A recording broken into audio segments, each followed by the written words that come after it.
falar o que está escrito. Um exemplo disso é o texto de Jonas. A gente vai falar de um profeta que ouviu Deus e preferiu desobedecer a Deus para fazer a sua vontade. E isso não é novidade em nossos dias. Então, quando a gente vai para um lado, explicando o que está escrito na Bíblia, aí tem pessoas que dizem que o pregador, a pastor não prega mais aquele pregador, não, porque aquele pregador... É porque tem pessoas que não gostam de comer mocotó, gostam de comer bolacha recheada. A realidade é essa. Então, assim, geralmente quem não se identifica com a palavra pregada é quem não está bem com Deus, quem não está bem com a igreja e quem não está bem com o ministério.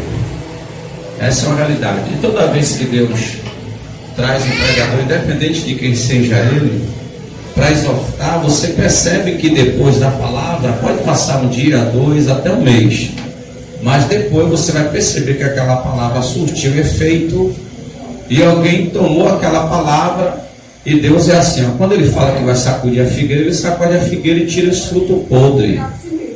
Porque tem gente, irmão, que vem congregar com a gente, mas só vem para perturbar. Tem gente que vem, na verdade, fingindo ser uma coisa, mas depois a própria palavra vai revelar que é ele. Porque a Bíblia diz que a palavra de Deus, ela é viva, viva, mais penetrante do que qualquer espada afiada de 2 gumes. Penetra na divisão da alma e do espírito, juntas e medulas, e é apta para discernir o pensamento e a intenção do coração. Tem gente que vem para congregar aqui, aí me perdoa a expressão, achando que o pastor Luiz Posidônio é bobo, achando que o pastor Luiz Posidônio é um desinformado. Então, quando alguém vem mal intencionado, a própria palavra vai revelar a intenção dessa pessoa. Então, talvez alguém está aqui, canta na igreja, pega o microfone, fala em manto e mistério, mas a própria palavra vai revelar a conduta dessa pessoa. Então, não é o pregador, é o Espírito de Deus trabalhando na igreja através da sua palavra. E o maior interesse de Deus é que nós cheguemos à estatura de varão ou de varoa perfeita. Então, tudo aquilo que estiver na minha ou na nossa vida que não agrada a Deus, Deus vai arrancar através da palavra.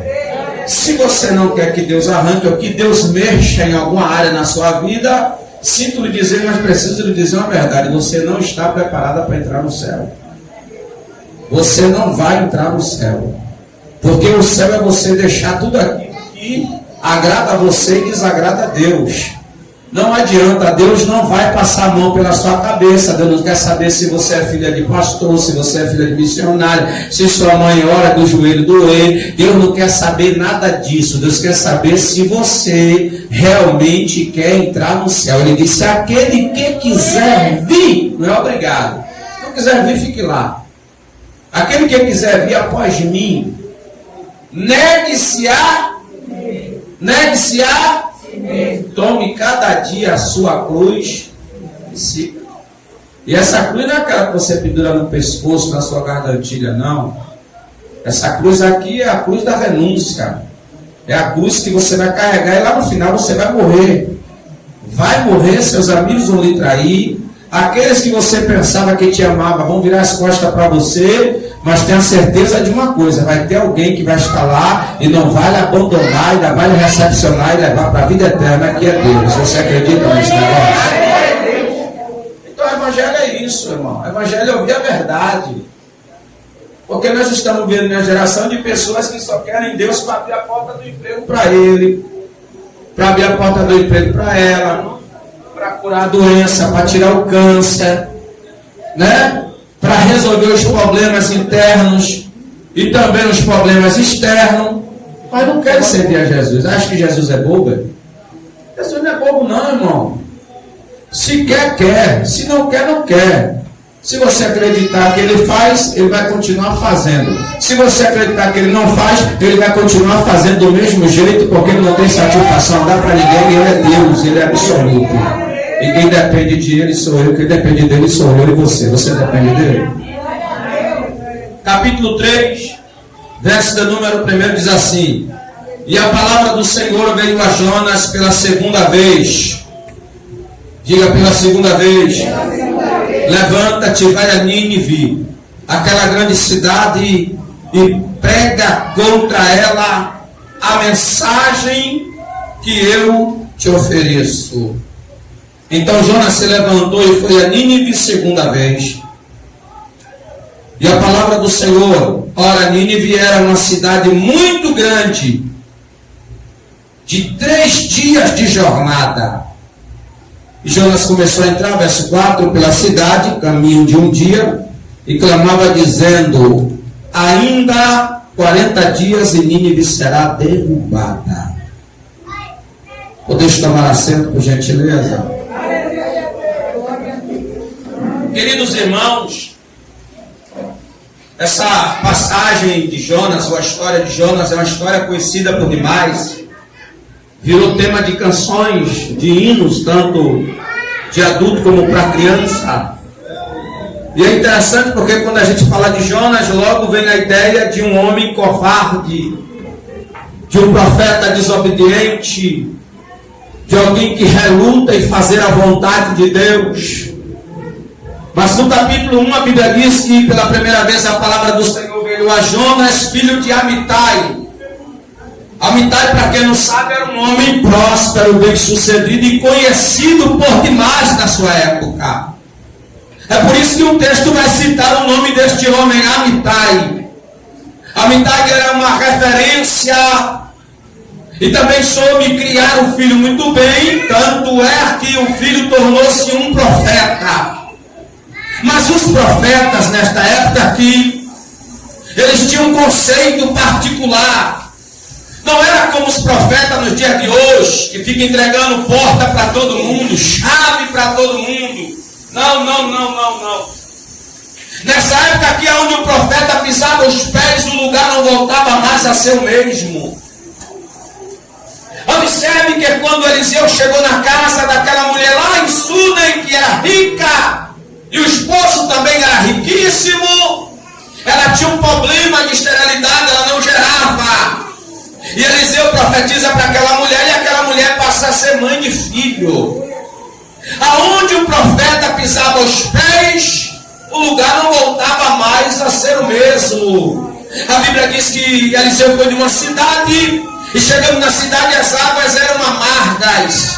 E o povo diz: a terra é boa, mas a água é que não nos ajuda a prosperar. Porque se a gente plantar, a água é tão amarga que mata a semente. E Eliseu disse: pega um prato virgem, coloca sal e me dá. E Eliseu foi na fonte onde nascia a água. Porque Deus, quando Ele quer trabalhar, Ele vai na fonte do problema. Deus não trabalha com anador e nem tampouco com ofrece. O negócio de Deus é tirar a grangueina, é arrancar o mal pela raiz. E a Bíblia diz que a partir daquele momento as águas voltaram a ser doce e o lugar prosperou por demais.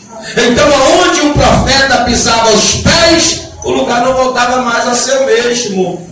Essa geração de profeta que fica profetizando para todo mundo, mas não muda a vida de ninguém. As pessoas continuam no mesmo erro, na mesma vida, na mesma miséria, na mesma mentira, e alguém ainda idolatrando, dizendo: é profeta, Deus vai usar para falar comigo hoje. O interessante não é o profeta falar com você, o interessante é você ouvir o que Deus falou com você e tomar uma atitude de mudança. Quem está entendendo este negócio aí? A Bíblia diz: ouvi e a vossa alma viverá. O problema hoje é que a gente quer ouvir o que a gente quer. E se for para ouvir o que a gente quer, Deus não vai falar o que a gente quer. E eu lhe provo na Bíblia. Porque tudo que eu falar aqui, eu tenho que provar na Bíblia. Observe que Jesus teve um encontro com a samaritana no poço de Jacó. E depois da conversa entre os dois, a Bíblia diz que a mulher voltou para a cidade e disse para os moradores da cidade: vem e vê um homem que me falou tudo o que eu precisava ouvir. Não é o que ela queria, é o que ela precisava. Quem conhece a minha necessidade e a tua necessidade é Deus. Talvez a tua carne quer uma coisa, talvez teu pensamento quer uma coisa, teu coração quer uma coisa, mas a tua alma deseja outra. Deus conhece o desejo da alma. Quem acredita neste negócio aí? É Deus quem conhece, é Deus quem vai nos dar aquilo que a gente precisa. precisa. E observe que a palavra do Senhor vem a Jonas, filho de Amitai. E a ordem de Deus é o seguinte: levanta-te e vai à grande cidade de Nínive. Porque tudo que Deus vai mandar eu fazer, ou mandar você fazer, Deus já tem o endereço, Deus já tem a localidade, Deus já tem o local. Observe que Deus levantou o pastor Luiz Posidônio, mandou para um povoado no Ceará, não é isso, pastor? E o pastor já começou o trabalho, já começou a obra, e Deus já tem pessoas marcadas lá para congregar com ele, para ele arrebanhar. Você acredita neste negócio aí? Deus tem seus mistérios.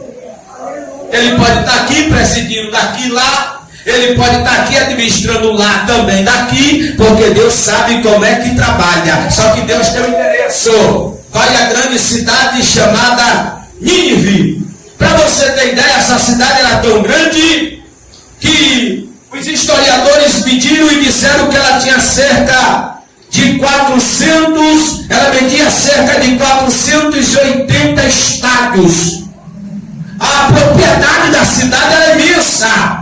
Era como se tivesse 480 estádios dentro dela. Só o palácio desta cidade aqui tinha 24 mil metros quadrados.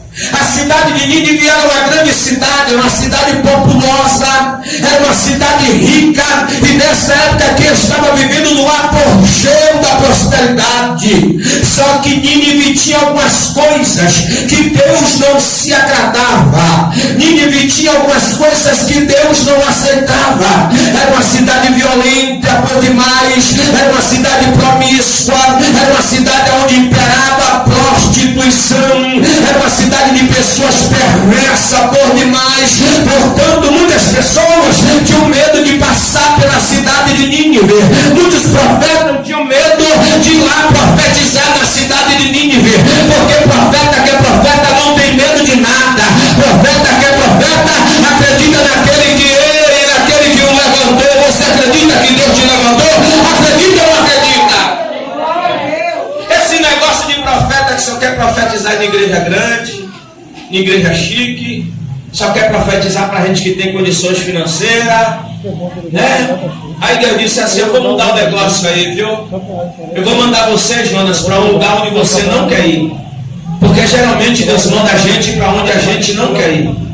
Geralmente Deus mexe na nossa estrutura. Porque tem muita gente aí que quer sair por aí sendo missionário, quer ser missionária, para passear de avião, para andar de navio, para ficar viajando, tirando foto, postando no Instagram, postando no Facebook, postando na rede social. Aí Deus pega, coloca no meio do deserto, porque Deus não levanta missionário para ser turista, não. Deus levanta missionário para produzir para o reino dele. Quem está entendendo este negócio aí? É para produzir para o reino dele. O que adianta ter um título de missionário e não produzir? É isso aqui que muita gente se choca. Porque tem um título de missionário, de missionária, mas faz o quê? E quem disse que eu preciso sair da minha cidade, do meu bairro, para fazer missões? Quem foi que disse isso? Eu tenho uma amiga minha, irmã Elza. Irmã Elza é uma senhora que tem mais ou menos uns 70 anos. Uma amiga de muitos anos. Irmã Elza mora ali na Nazaré das Farinhas. Mas por muitos anos ela morou numa favela aqui em Salvador, por sinal muito perigosa. E o que é que ela fazia? Ela tinha um projeto. Todos os sábados pela manhã, ela comprava maçã, ela comprava doces, ela comprava pipoca e convidava as crianças da vizinhança todinha para contar histórias da Bíblia. E através das crianças, sabe o que acontecia? Os pais eram evangelizados, as mães eram evangelizadas. O problema é que a gente não quer produzir coisa nenhuma, a gente quer status. E Deus não está levantando ninguém para dar status, não. Deus quer te usar nessa terra. Quem está entendendo esse negócio aí? Que não tem estratégia, peça a Deus que Ele dá. Quem não tem estratégia, peça a Deus que Ele dá. Porque a gente se inspira na história de alguém, mas a gente não tem uma história para inspirar alguém. E o que adianta isso? Pessoas que são crentes, mas não ganham nem a sua própria família. Não ganham nem a sua vizinhança. E esse silêncio é gostoso, porque isso demonstra que a gente está se identificando com esse negócio. E às vezes a gente é crente, mas na comunidade que a gente mora, ninguém nem sabe que a gente é crente. Ou se sabe é porque a gente anda com a Bíblia na mão. E Deus está dizendo, levanta e vai à grande cidade chamada Nínive. E Jonas levantou-se, porque tem gente que quando Deus fala até se levanta. Ouve o profeta falar, chora, se emociona, fala em língua, sai rodando no meio da igreja.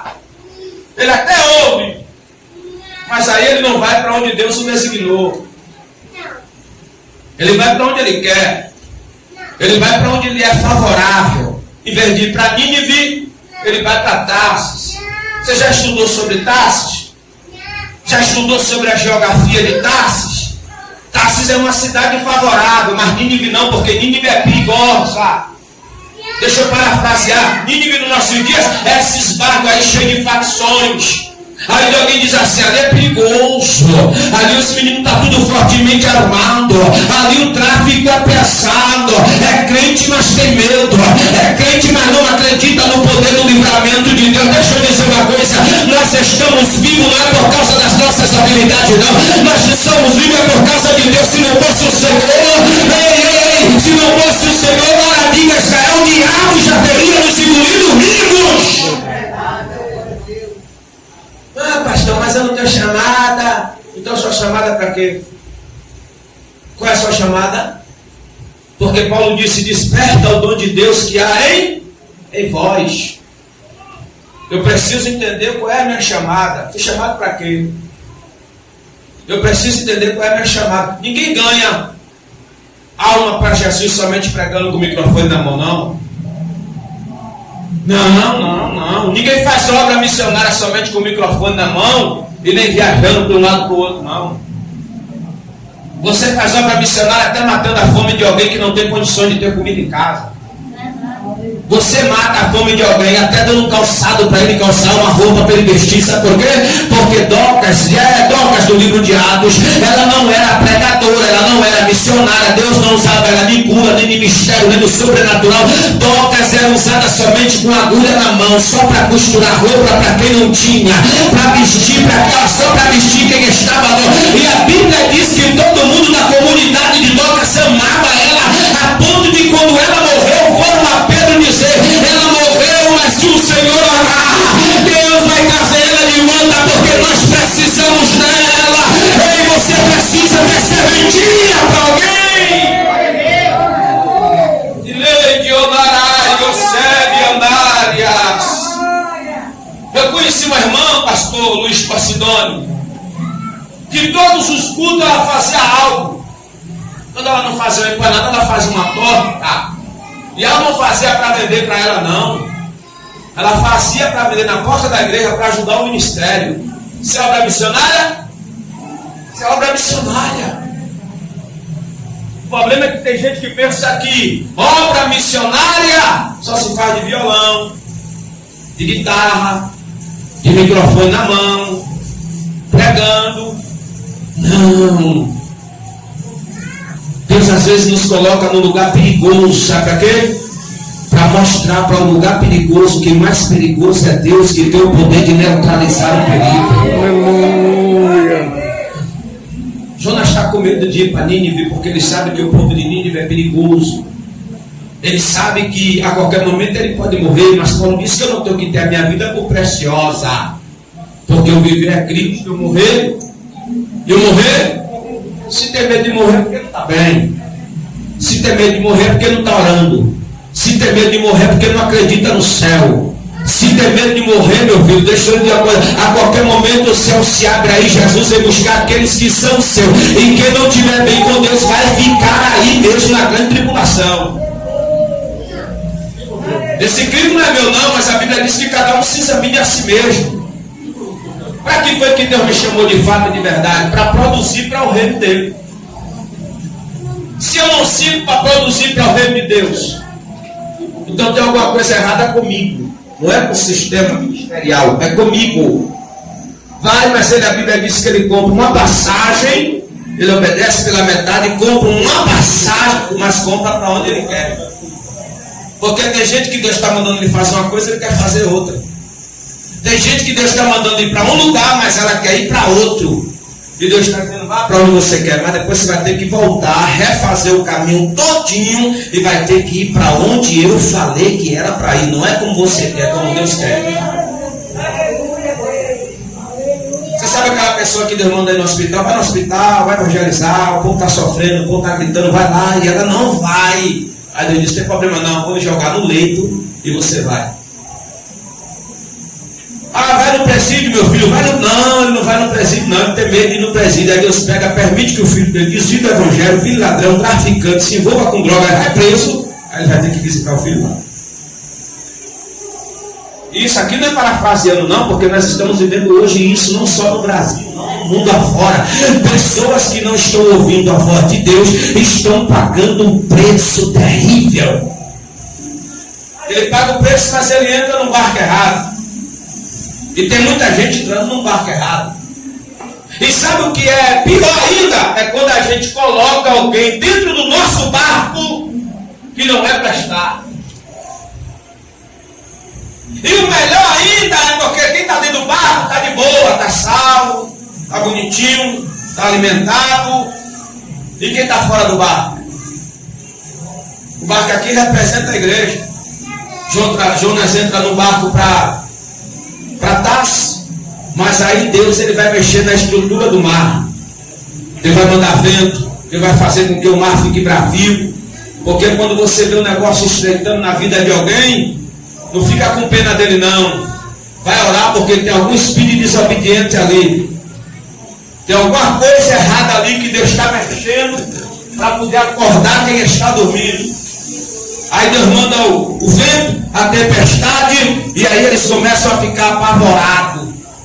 E disse: o barco vai afundar. E onde é que está Jonas?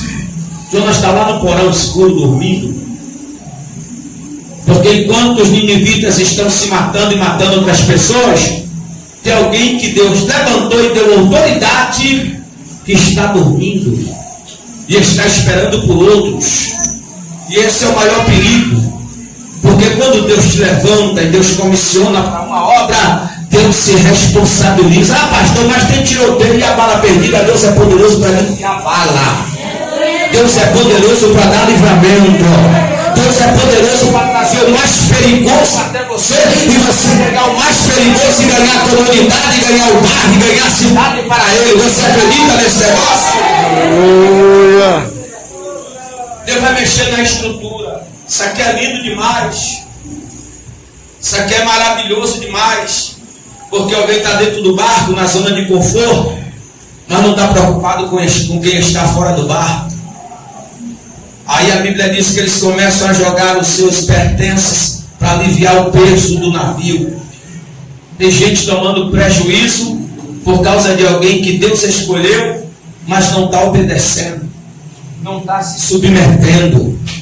Porque tem gente que é assim, irmão. Tem gente que implica com tudo, tem gente que se levanta contra tudo, tem gente que é cheio de mimo, tem gente que é birrento, que é birrenta. Tem gente que se vê alguma coisa não gostar, diz assim: ah, vou mais ali não.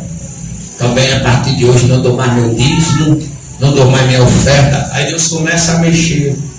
Aí o barco começa a balançar. E eles tomando prejuízo. De repente o capitão vai lá no porão e quem é que está lá? O crente, o profeta, dormindo.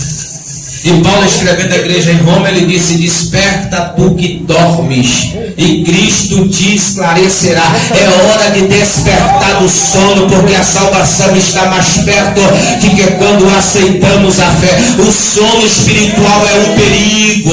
Foi por causa do sono que Sansão revelou o seu segredo. Foi por causa do sono que o jovem Eutico caiu do terceiro andar. Tem muita gente dormindo e Deus está dizendo: é hora de despertar. Na parábola das 10 virgens, a Bíblia diz que todas dormiram. Dormiram quem era prudente, dormiram quem era nécia. Mas a Bíblia diz que alguém chegou e gritou para acordar, porque se alguém não gritar, todo mundo dorme. Não é hora de dormir, não, é hora de acordar. Quem está entendendo esse negócio aí? É hora de produzir para o reino de Deus. Aleluia! Glória a Deus, aleluia! O problema é que a gente dorme, fica na zona de conforto, e a gente vê o filho da vizinha entrando na cocaína, no crack, na maconha, e a gente vê e diz assim: eu vi aquele menino pequeno, dá até a coragem de falar isso, eu vi pequeno, aquilo ali eu carreguei no colo. Ainda tem coragem de falar isso? E Deus quer usar ela, e Deus quer usar ele, mas tem medo. Ele agora é perigoso. E Deus está dizendo: eu te chamei para colocar em meio ao perigo mesmo. Em meio ao perigo.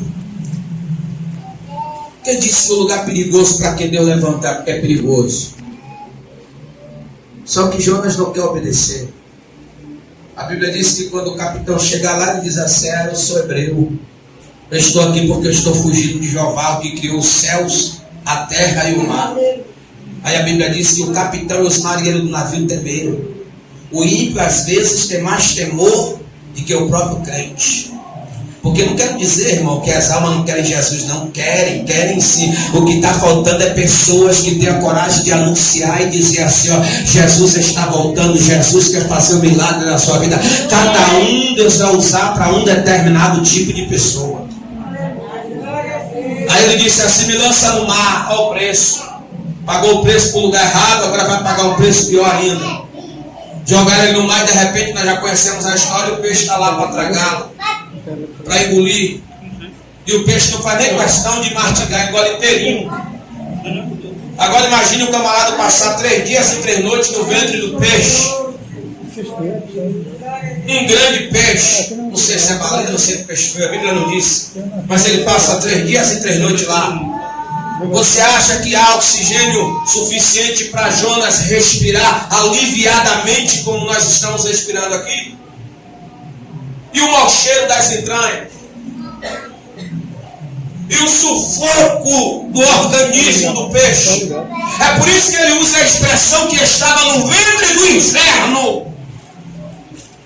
É porque a gente não viveu isso, então para a gente tanto faz como tanto fez. Eu vou lhe dar um exemplo básico de uma irmã que Deus chamou para uma grande obra aqui em Salvador. E ela temando, e foi parar no Aristide Motéis. Você conhece? Hospital do Câncer, referência do estado da Bahia.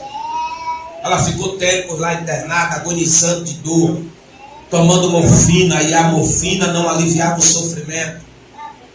E um dia Deus usou um vaso lá, o vaso foi até lá e disse assim: eu não disse você, mulher, que te colocaria neste leito, enquanto você não entendesse o meu chamado na sua vida? Nós temos que entender que eu não mando no meu nariz, nem você manda no seu nariz, não.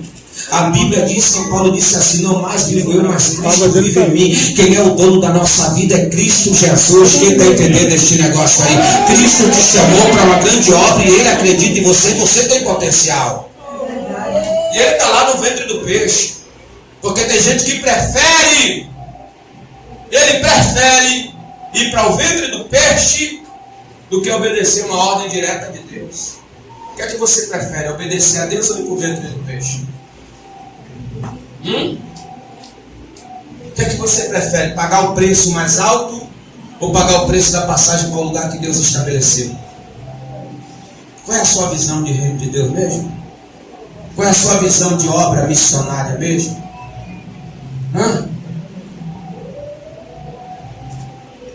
Sua visão: pastor, eu gosto de contribuir, então continue contribuindo. Pastor, eu gosto de orar, então continue orando. Pastor, eu gosto de evangelizar, então vai evangelizar mais.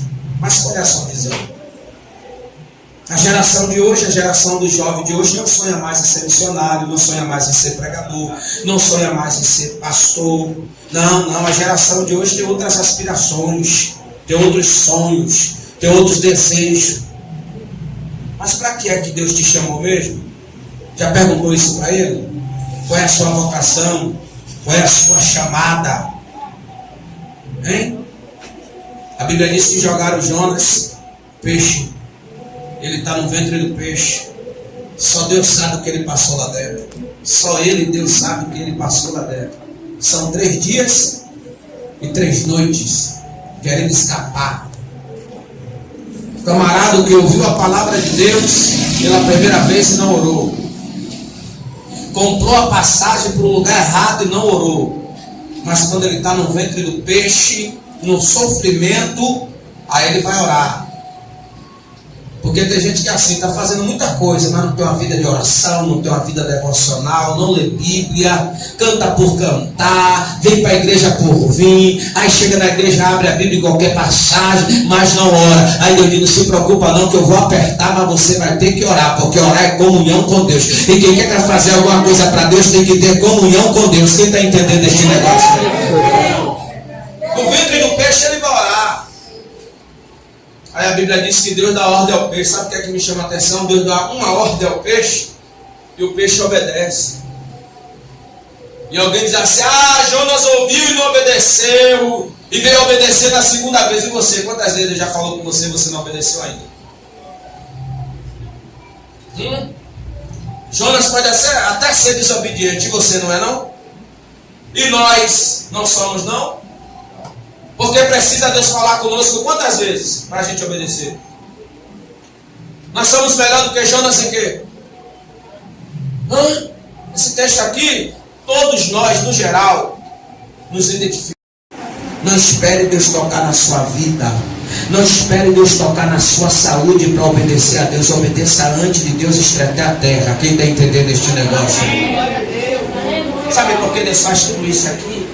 Porque Deus está mostrando para mim e para você que eu não sou um privilegiado, que o céu não é só meu. Aleluia. Não, o céu não é só meu. O céu é para todo mundo. Eu tenho que aprender a dividir, pastor. Verdade. Eu tenho que aprender que eu aceitei Jesus, Deus fez uma obra na minha vida, mas eu preciso levar alguém comigo para a eternidade. Quem está entendendo esse negócio? Glória a Deus. E Jonas foi pregar o evangelho na cidade de Nínive. Uma cidade que precisava de 3 dias para percorrer, ele percorre em 1 dia. Então ele pregou na velocidade da luz.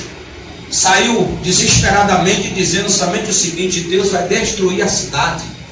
Deus vai acabar com a cidade. Porque na concepção de alguém que diz que é crente, que é profeta, que é missionário, é melhor pregar destruição do que pregar salvação. Porque tem gente que tem o prazer de chegar para alguém e dizer assim: Deus vai abrir a cova, Deus vai te colocar dentro. Aí eu chego dizendo: Deus vai fechar a cova, vai tirar você de dentro. Porque aquele que ressuscitou Lázaro depois de 4 dias de morto, ainda é poderoso para lhe dar oportunidade também. Quem acredita nesse negócio aí? Deus não lhe chamou para anunciar a morte, não. Deus lhe chamou para anunciar a vida. Verdade. É por isso que a igreja aqui se chama Vida. Deus lhe chamou para anunciar a vida. O teu prazer não está em profetizar miséria, derrota, nem morte para ninguém. O teu prazer está em profetizar vitória, prosperidade e vida para alguém. Você acredita nesse negócio aí ou não acredita? Aleluia. A Bíblia diz que ele anuncia a sua mensagem na cidade e ele vai sentar-se e vai esperar a destruição da cidade. Porque tem gente que está de camarote assistindo a miséria do jeito. Já viu como é que está a nossa cidade? O cúmulo da violência? Todos os bairros de Salvador agora estão tendo guerra de facções. Tiroteio, né, pastor? Verdade. Isso aqui não é só de Salvador não, é no Brasil. Porque nos acomodamos dentro de 4 paredes e achamos que o evangelho é isso aqui. Aí quando chega no culto que alguém não dá oportunidade, sai de cara feia, o culto não prestou, e Deus está dizendo: você está querendo oportunidade aqui dentro, e eu já lhe dei várias oportunidades lá fora e você não quer.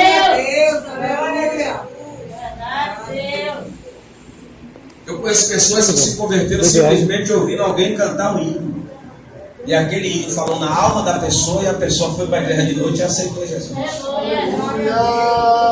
Qual é a sua visão concernente à obra missionária?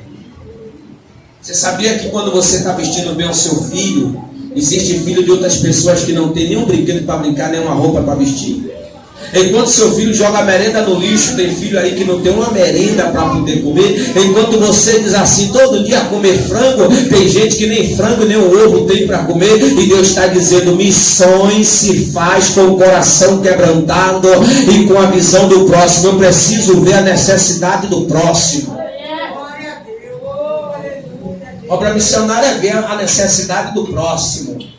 Ele senta de camarote para ver a destruição da cidade. Aí a Bíblia diz que o povo de Nínive recebeu a mensagem e o rei deu a ordem para ninguém comer, todo mundo jejuar e se vestir de pano de saco. Todo mundo recebeu a mensagem. Deus vai destruir a cidade, a gente precisa se arrepender. Todo mundo se arrependeu e o que Deus gosta é isso: arrependimento. E só Deus conhece o arrependimento. Alguém pode até olhar para você e dizer assim, agora é crente, fez, aconteceu, agora é crente. E Deus está olhando e está dizendo, o que importa é o arrependimento. Eu conheço o coração e som dos pensamentos. Todo mundo se arrependeu, ele está esperando a destruição. E alguém que está aprontando, matando, e alguém que é crente está dizendo assim, Deus já me revelou, não vai passar desse ano não, vai morrer. Aí tem enquanto ele está querendo a morte de alguém, tem alguém que está orando, dizendo assim, Deus vai salvar, Deus vai converter, Deus vai usar, vai ser instrumento de Deus. Aí o que prevalece é a oração de quem quer ver o bem da pessoa. Porque Deus não é meu carrasco para matar os meus inimigos.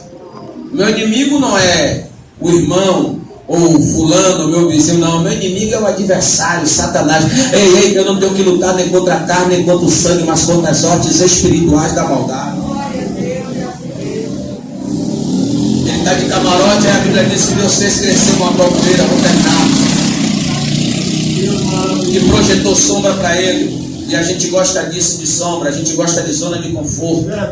A gente gosta de um teto para morar, a gente gosta de uma geladeira cheia, a gente gosta de um sofá vazio, de uma televisão bonita para assistir. A gente sabe que vai sair do culto, vai chegar em casa, vai ter um pãozinho quentinho, um cafezinho com leite, uma manteiga, um queijinho, um negocinho para comer. A gente gosta de zona de conforto, a gente gosta daquilo que Deus nos favorece. Verdade. Mas a gente não pensa no próximo enquanto a gente não vive a crise. E Deus permitiu a broboeira, e ele está na zona de conforto, de camarote, debaixo da sombra. E a Bíblia diz que Deus mandou um germe, um bicho. E o bicho foi e matou a broboeira. Aí Jonas se revelou. Sabe quando é que a gente se revela quem somos de verdade? Quando Deus toca naquilo que a gente não quer que Ele toque. Alguém estava vivendo uma felicidade no casamento e Deus permitiu a crise no casamento. Alguém estava se achando no emprego porque ganhava um salário bom e Deus tocou no emprego. Aí Deus tocou na saúde de um filho, tocou na saúde de uma filha, tocou na própria saúde. Aí a gente se revela. Ser crente desse jeito? Para que eu vou ser crente? Você já ouviu muito isso, né, pastor?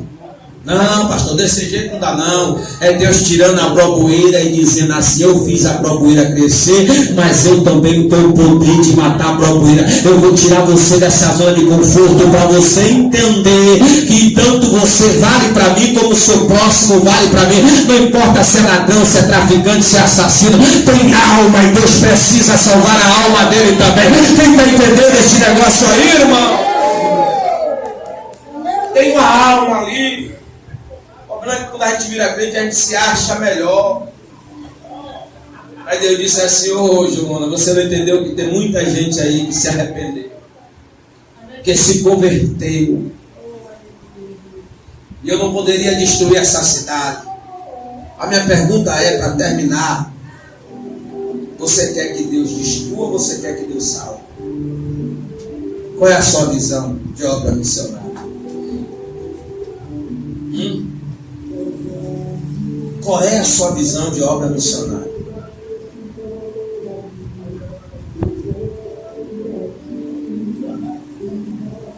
Uma obra missionária que a gente não estende as mãos nem para o de dentro de casa, dirá para o de fora.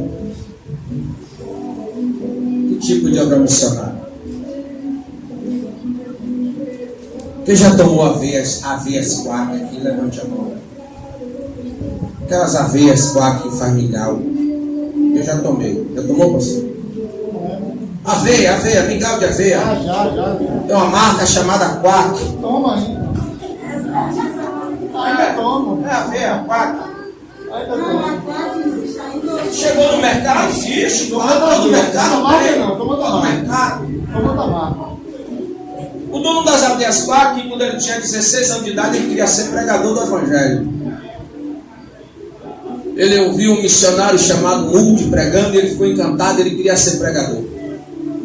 Só que o pai dele contraiu tuberculose e lutou, mas morreu.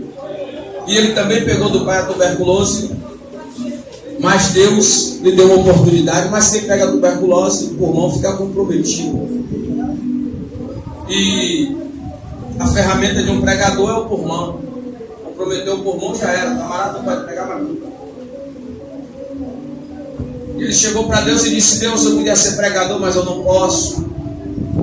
Mas eu quero ser patrocinador de pregador. Eu quero patrocinar a obra missionária. Ele passou em um galpão abandonado, velho, e ele disse: eu quero esse galpão. Comprou o galpão e fundou a fábrica de aveia Quack.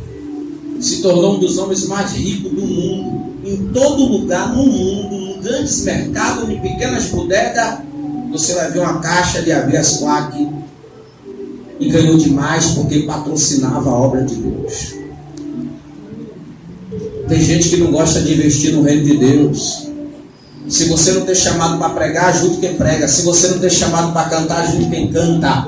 Se você não tem chamado para pastorear, ajude quem pastoreia. Se você não tem chamado para cuidar, ajude quem cuida. Quem está entendendo este negócio aí? Porque na proporção que você investe no reino de Deus, Deus investe na sua vida material, na sua vida espiritual, na tua vida sentimental, na sua vida familiar. O sucesso de Deus te abraça. Mas a visão depende de quem? Mas hoje tem igreja por aí que nem grupo para evangelizar o povo tem. Até o pastor reuniu um grupo para evangelizar o povo, uma luta, uma dificuldade. Porque ser crente aqui dentro com o microfone na mão, todo mundo é. Todo mundo quer mostrar aqui que canta bonito, que prega bonito, que faz, acontece. E Deus não está chamando ninguém para isso não. Ele disse que tinha uma figueira que estava na beira do caminho. E ele foi buscar frutos na figueira na beira do caminho e não tinha. Ele amaldiçoou a figueira e disse: nunca mais nasça fruto de ti. Já ele conta uma outra passagem de um homem que plantou uma figueira numa vinha. E o solo era propício, o solo era bom, mas a figueira não dava fruto. Aí o viticultor chegou para o dono, porque o dono disse assim: é para cortar essa figueira porque é inútil, está ocupando o solo inutilmente. Aí o viticultor, o agricultor disse: não, me dá mais um ano. Aí o dono disse: eu já lhe dei 2. Ele disse: mas eu vou desplantar e replantar novamente, porque tem gente que pensa que ser crente só sentado na cadeira está tudo bom para ele. Eu preciso ser útil para o reino de Deus. A Bíblia diz que o problema estava na raiz. Desplantar, replantar e adubar, para que desse fruto. Porque Jesus disse que bem-aventurado o homem que não anda segundo o conselho dos. Mas tem crente que gosta de andar aconselhado pelo ímpio. Tem gente que prefere estar de conversinha, dando cafezinho e bolinho para ímpio. E aí o ímpio, ó. Bem-aventurado o homem que não anda segundo o conselho do ímpio. Verdade. E nem se assenta onde, irmãos? É crente, mas vai ver as amizades fora da igreja como é. É crente, mas vai ver o convívio fora da igreja como é. Vai ver as amizades dela. É uma bênção na igreja. Todo mundo, rapaz, mas vai ver as amizadezinhas dela. Vai ver as conversinhas dela no WhatsApp, as conversinhas dele. Vai ver o lixo que é, a podridão que é. Aí essas coisas não pode falar, não fala não, tem que falar assim. Tem que falar para saber que Deus está vendo tudo o que está acontecendo por trás dos bastidores. É por isso que não tem vontade de gerar fruto, e nem gerar fruto e não vai gerar nunca. Porque se não tem uma vida com Deus, se a raiz não está no solo. Não se assenta na roda dos escarnecedores, mas antes tem o seu prazer aqui, ó, na lei do Senhor. E na sua lei medita de dia e de noite, pois será como ave plantada perto de ribeiro de água, ao qual dá o seu fruto na estação própria, e tudo quanto fizer vai prosperar.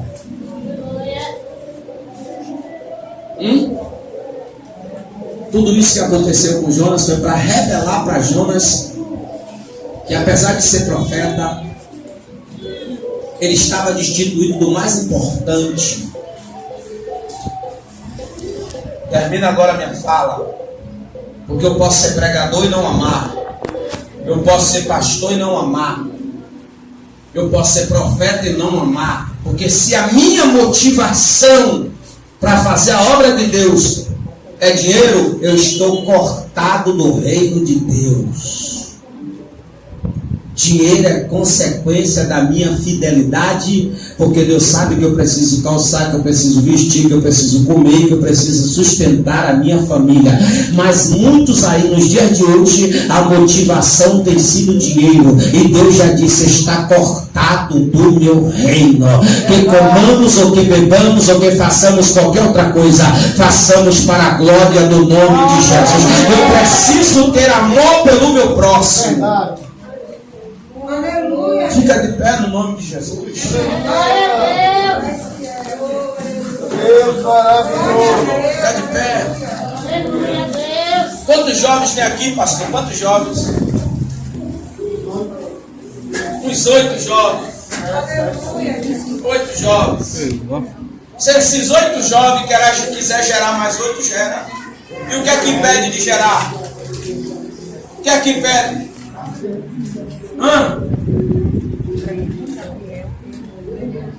Você sabe por quê? Porque em quase todas as igrejas existe um grupinho, uma cúpulazinha que não deixa a outra entrar. Ou se sente ameaçado, ou tem ciúme de alguém. Mas eu sou do tempo que os jovens se uniam, se reuniam e se ajuntavam e diziam assim: ó, vamos fazer esse grupo de mocidade crescer. Glória a Deus. Tá vontade? Passa quase o dia e a noite toda no WhatsApp, no Instagram conversando. E por que você não vê eles trazer uns amigos deles para a igreja? Será que é o comportamento que tem lá fora que não deixa refletir aqui dentro? Nós estamos vivendo os últimos dias da igreja na terra. Chegou a hora de a gente produzir para o reino de Deus. Quem está entendendo este negócio? Porque se alguém quiser ter a ideia aqui, dizer assim: ó, eu vou fazer o seguinte, pastor, me ajude, eu quero a sua permissão para levantar um grupo, porque a gente vai sair aí trazendo gente aí à torta e à direita para poder ouvir a palavra de Deus. Irmãos, todo domingo vai ficar gente lá de fora aqui olhando pela janela. Quem crê nesse negócio? Mas por que não tem essa motivação? A minha filha tem 17 anos. Com 15 anos a minha filha implantou um grupo na escola dela. E eu fiquei surpreso. Eu nunca chamei minha filha para ir num culto. Eu nunca chamei minha filha para ir na escola bíblica dominical. Eu nunca chamei minha filha para poder ir no evangelismo. Eu nunca precisei chamar. Porque a minha filha, graças a Deus, ela gosta disso. Então, pelo fato de ela ver que eu sou envolvido com cruzada, com evangelismo, com essas coisas, com obra missionária, ela implantou um trabalho na escola. Ela levava um violão com os amiguinhos dela, que era crente, tinha 3, o Isaac, o Moisés e ela. E elas começaram a fazer um culto lá no horário do recreio. E começaram a ganhar alma e começaram a revolucionar. O jovem mais rebelde da igreja se converteu, chorando em lágrimas. Aí a diretora aí disse que era para parar o culto. Aí foi que ela me falou: pai, a gente fez um culto lá e está fazendo um culto, só que a diretora, eu digo, eu vou lá. Aí cheguei lá, chamei a diretora: bom dia, tudo bem? Tudo bem, eu sou o pastor Carlos. Eu disse a minha filha, juntamente com o jovem, aí implantaram para pai, mas a gente não aceita. Eu digo, não aceita ela fazer um culto no horário do recreio, mas a sua aula de capoeira tem. Não aceita ela fazer o culto no horário do recreio, mas a sua aula sobre cultura religiosa africana pode. Quer dizer, pode fazer dança afro, pode fazer aula de capoeira, que não tem nada a ver com ensino, mas não pode dar o culto. Eu digo, eu vou me comunicar com a Secretaria de Educação e saber por que não pode dar o culto, porque a gente tem uma liberdade de expressão que pode, sendo que está no horário dele de recreio. Ela disse, não precisa se ligar não. Eu digo, então pronto, então deixa ela fazer o culto. E o Senhor começou a trabalhar no culto lá, ó. Sabe por quê? Porque quando a gente quer fazer alguma coisa para Deus, a gente dá um jeitinho. E quando a gente não quer, a gente dá uma desculpa. A igreja é lugar de trabalhar. E quando você trabalha para Deus, Deus projeta a tua vida financeira, a tua vida profissional, a tua vida familiar, teu casamento. Quem acredita neste negócio aí, Deus se carrega de tudo. Olha, Deus só fica dando desculpa. Só desculpa. Aqui tem jovem que pode ser os futuros obreiros da igreja, mas ele precisa se aplicar. Deus chama, mas eu que preciso me aplicar. Eu que preciso me dedicar. Eu que preciso querer produzir para o reino de Deus. E quem não pode ir aonde o jovem pode ir, contribui para que o jovem vá. É assim ou não é? Isso é obra missionária. Não adianta eu estar dentro do barco, vendo outras pessoas morrerem do lado de fora, eu estou na zona de conforto e estou tranquilo. Só que Deus vai mexer na estrutura.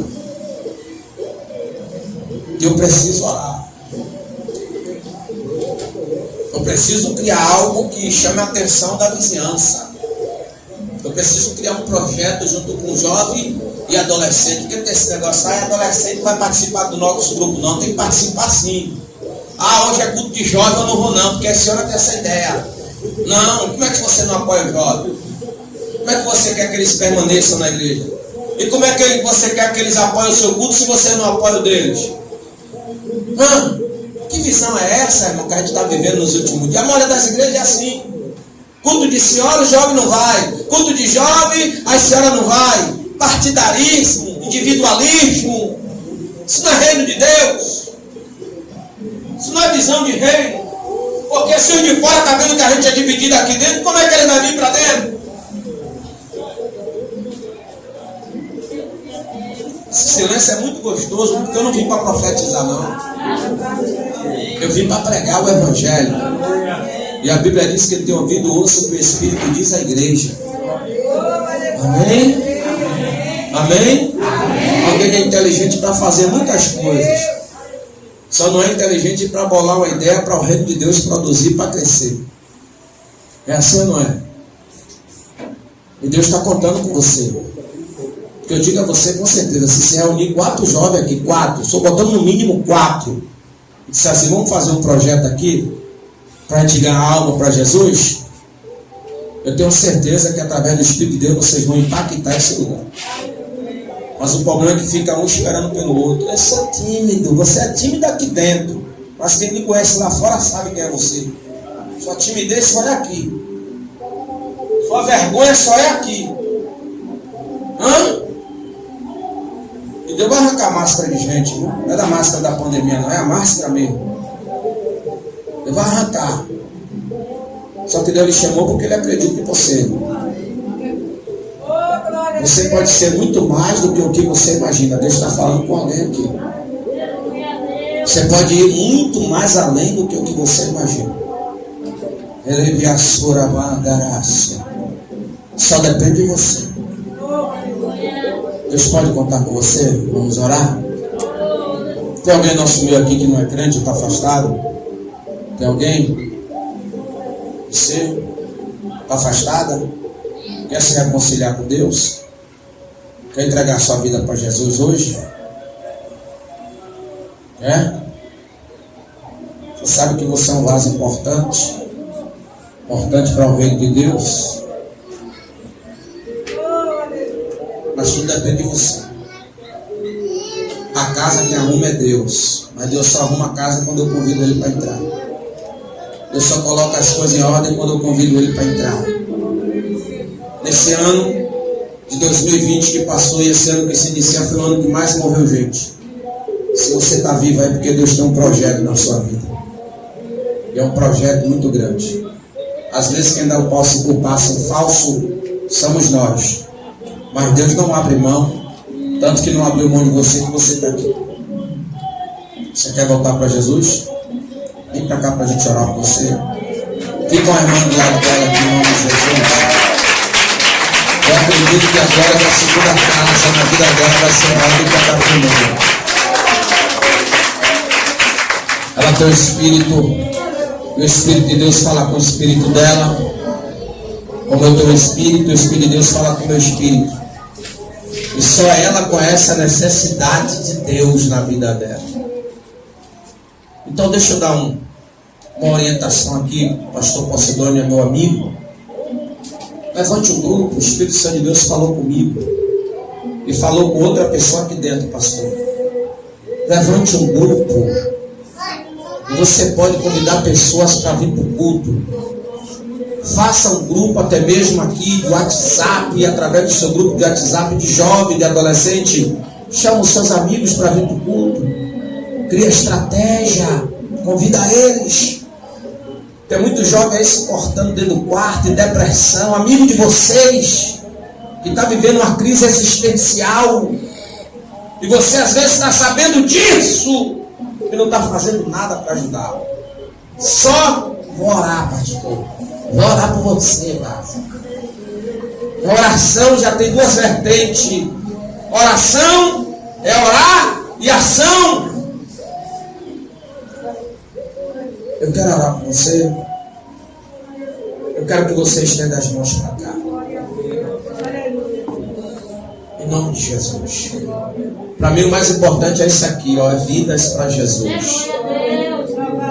Eu sei que você conhece ela, mas você abrace de verdade. Abrace. Ajude. Viu? Porque para Deus não importa a queda. Todo mundo cai. Qualquer um pode cair. Qualquer um está sujeito a cair. Mas a sensibilidade não se perde para ouvir a voz do Espírito de Deus. Deus amado, querido. Senhor, Criador dos céus e da terra, neste momento eu quero te louvar por este culto abençoado, pela vida do pastor Luiz Posidônio, pela vida desta igreja, Senhor, deste ministério, pela vida, Senhor, desta tua filha que se reconcilia com o Senhor nesta tarde de hoje, no início de noite. Deus, escreve o nome dela mais uma vez no livro da vida. Aquilo que o Senhor prometeu para ela, Senhor, aquela promessa está de pé. Deus, entra com providência, ajusta as coisas, coloca no lugar da vitória para a glória do teu santo e eterno nome. O Senhor é o mesmo de ontem e de hoje será eternamente. Deus, em nome de Jesus eu te peço, salva almas cada vez mais neste lugar. Salva almas também na igreja lá do Ceará. Deus, manda recurso para o teu filho concluir a obra. Voltai a socandar a subdereçai. Deus, em nome de Jesus, abre portas também aqui dentro da cidade de Salvador. Abre portas também de outra cidade. Cresce o ministério Vida Eterna. Ah, Senhor, prepara obreiros daqui, Senhor, na autoridade do nome de Jesus, meu Pai. Tudo aquilo que não te louva, tudo aquilo que não te agrada, seja desfeito na autoridade do teu nome. Remei que a mandar a sub que a mandar ceia. Em nome de Jesus, ali anda cai. Entra com providência, Senhor. Ali a sub cantareia. O irmão bate a mão no coração dela aí, bate a mão no coração aí. Toda a ferramenta forjada, preparada e apontada contra a vida dela, não vai subsistir. Dai a subcaderácia. Ah, Senhor, agora, dá saúde a ela. Repreende todo o mal em nome de Jesus, saia. Em nome de Jesus, sai. A igreja bate palma para Jesus.